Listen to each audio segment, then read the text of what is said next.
This is going to be my review for the latest episode of Ahsoka, and this episode proves how bad this show really is. You don't have Anakin Skywalker here to save your show with some nostalgia memorabilia filler to gush all over with and call Filoni a god. You don't have Darth Vader, you don't have Luke Skywalker, not that Disney Lucasfilm will be able to write any compelling stories with those characters because they cannot write for crap. They even managed to make Thrawn look bad in live action, all with a dad bod to sport, as if he's just been sitting on the couch for years doing nothing but drinking beer and not having any self-discipline at all or self-development training to show for it. And the stormtroopers here are more like NPCs here that really represent the shields for this show, and they're not shouting Thrawn, Thrawn, they're shouting Filoni, Filoni, Filoni. This show is garbage disguised with pretty CGI and nostalgia memberberries. There is no story here really, it's just a very simple plot with very little subtext or subplots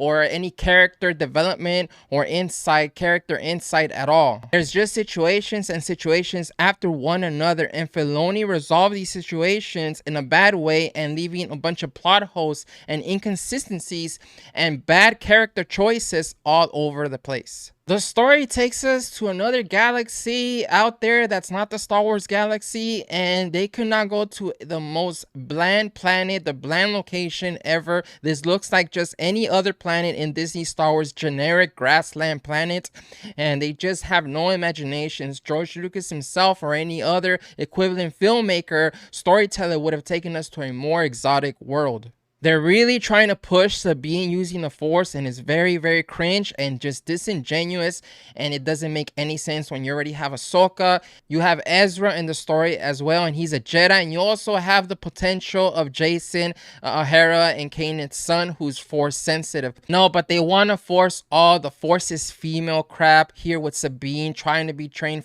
as a Jedi and everything like that. And why can't she just be a really good Mandalorian? And also, after her injury in episode 1, you'd think Ahsoka would say, you know what, let's not try this Jedi training. I don't think you're cut up for it. You already got injured, you almost died. Why don't you just focus on just disciplining yourself to be the best Mandalorian warrior? Forget the Jedi stuff, it's too dangerous for you. It just doesn't make any sense, and it comes off as very, very disingenuous. For me, and I'm sure many others, Thrawn here just doesn't work. I know they got this actor that plays the voice for him in Rebels, but it's not the same thing. The voice is good for the character in that show. He's playing a part as a voice actor, but in terms of physique and physicality and just the look and everything like that, even the costume is lacking. It just doesn't work. Thrawn should be a very scary, intimidating looking character, not necessarily like ugly and grotesque, but she should just be very intimidated, very sharp looking, and very like disciplined and in a very good shape, because he's an intellectual. He's all about discipline, and staying all those years stranded on somewhere else, you'd think he'd be training and in shape to be ready for any kind of incoming battle or war, to also have a strong and healthy mind, because a strong and healthy body is a strong and healthy mind as well. We saw a little bit of Ahsoka in the beginning part of this episode, but this episode kind of just makes it feel like it's not even the Ahsoka show anymore.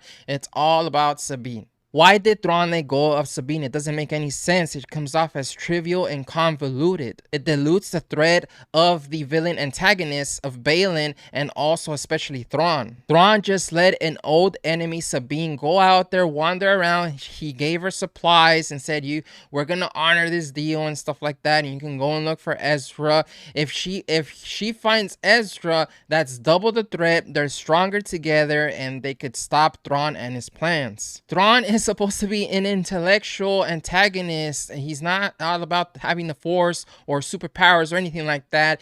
He should have kept Sabine, and he should have used her to lure Ezra. Use Bane and Shin to go find Ezra. Once they find Ezra, Thrawn uses Sabine as bait to trap Ezra and destroy both of them. And of course, Filoni couldn't resist himself, and he had to add his wolves here like he did in Rebels. And this whole cliche thing with the main character making friends with some creature and having cute moments, it's just very cliche and it just doesn't come off very well here. There's better examples in other shows and movies. Hey, look, it's the Ninja Turtles in Star Wars. Yay.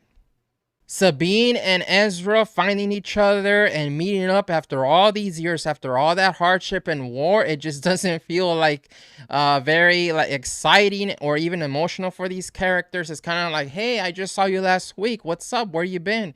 It's kind of like that. Oh, I haven't seen you for a couple of months. But these two characters went through a lot in Rebels. You'd think they would just be like, wow, super excited. And the way she let go when they were hugging, it felt like both of them weren't supposed to be hugging each other. And they were like, oh wait, what are we doing? It just comes off as very awkward, and this really just shows how Filoni is directing his actors. If I have something good to say, is Ray Stevenson's performance, but I still think that they're not giving him a good story here. They're trying to keep him mysterious and kind of vague about his intentions. That can work at some point, but I think as the story is moving forward, they need to reveal a little bit more about him. But I just don't think he has a good story, a good script here to work with. He has a good performance. The character has a lot of potential, but I just think that he's not being given the best material here. Another good thing is some of the visuals are good here, but they just, once you get to the surface of the planet, they had to choose the most bland location, most earthly looking locations. And they've done these locations on Andor, in The Mandalorian, in Kenobi. It's like they're going to the same planet. I think they've done a grass, rocky planet more so than they've done like Tatooine at this point. It's getting old, stale. They don't have imagination. They have the void. They have all this money from Disney backing them. They can't create anything exotic like Felucia, like we saw in the Star Wars prequels, like Coruscant, what's it called, Megiddo. They can't do Mustafar. They just can't do any of that. They're doing the same thing. It's like they're going in their backyard at Lucasfilm and they're saying, all right, this is going to be our new planet, and it's just another grassland, rocky formations type of place. It's just getting old and repetitive at this point. So the big elephant in the room for me is you have this threat of Thrawn coming back, of an Imperial remnant rising again, of darkness coming back to the Star Wars galaxy. And where is Luke Skywalker? In a story like this, in the expanded universe, back before pre-Disney, Luke Skywalker, Han Solo, and Princess Leia would be very at the center of these kind of threats, these kind of stories. At the very least, Luke Skywalker. You know, Han and Leia could be doing politics, especially Leia. You know, Han could be doing some other stuff, maybe some his thing, because he's very much on his own. But Luke Skywalker would be very attentive and very much paying attention to these kind of things. Where is Luke Skywalker? And Filoni just shoving his characters that he created in Rebels under the flag of Disney, because Rebels was like the first Disney show, even though it was animated. He's shoving his characters in a story with Thrawn said years after Return of the Jedi that was originally in Heir to the Empire. That story with him coming back was in Heir to the Empire. And the main characters was Han, Luke, and Leia. And now, where is Luke Skywalker? How come Ahsoka is not contacting him? His help, his allegiance with her, and it would be great. Luke Skywalker would clean that room, that whole Imperial hangar of those stormtroopers. With the help of Ahsoka, why not? But it just doesn't make any sense. It just shows that they're trying to do something that's not very original at the same time. They're using ideas from the EU and they're giving it the middle finger and they're saying, oh, we can do it better. And it's not really what a true Star Wars story would be set after Return of the Jedi. The story doesn't have the feeling of any kind of epic mythic proportions like the original movies, George Lucas's saga. And Filoni, what really this feels like, and I've thought about it pretty well, is that it feels like just he's still writing a cartoon. And I'm not saying anything about animated shows, because there are animated shows that are better than live action shows out there, but it feels like he's writing in a way that is too simplistic. He doesn't know how to write any good subplots or any good subtext or any good character moments or character development. If anybody thinks that Ahsoka is supposed to be like the most developed female character in Star Wars, and that's a bunch of trash. The most developed female character in Star Wars, in my opinion, I think a lot of people would agree, is Princess Leia. Especially how she was developed even after Return of the Jedi. And if you study the original trilogy, you can see that she has a really good transformation arc in those movies as well. But Ahsoka, what Filoni has done, and I've seen people talk about this, is that if you watch the Clone Wars very closely, he time jumps in certain parts of the series, and then suddenly Ahsoka is supposed to have changed, but we don't see that change. We don't see how she developed, and that's not really character development. That's called cheating. But we kind of have the same thing here. He's like going through phases in her life, but we don't see what's really going on with her. And if he can't write Ahsoka, then he can't write any of these characters, and this show is just garbage.